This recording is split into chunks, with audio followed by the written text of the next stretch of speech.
Prayers of the Saints is a song I wrote after listening to a bunch of Citizen Cope. That first record is still one of my favorite albums. Mark Broussard introduced me to his music, and I got to see him play with Mark a few times. And love what he does. And I remember loving that vibe. And then also the chorus, oddly enough, I remember this really well, was a chorus that I wrote in the Target off of White Bridge Road here in Nashville. And I don't know where it came from. I think that's one of the fun things about songwriting is these things just sort of drop into your head out of nowhere. And I remember singing on loop because there was no way for me to record it at that time. This was the mid-1953, I think. And so I remember driving home, having to sing it to myself so I could remember by the time I got home.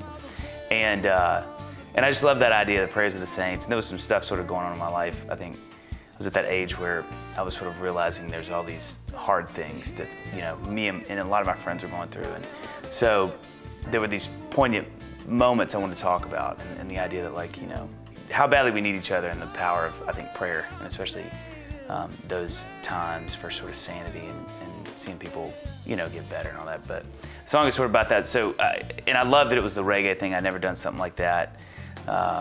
And the guys, I loved what they did on that recording. I think they killed that. And it was so fun because I got to play. I remember about halfway through that song, eyes closed, playing. It was one of those moments in the studio where I was like, I can't believe I get to do this for a living. This incredible band is around me playing, and I was just like, this is so cool. And I think I got so lost in that moment, Ed had to stop me because I was rushing. Not like, hello David, you are good for half country, you play music for lots of people.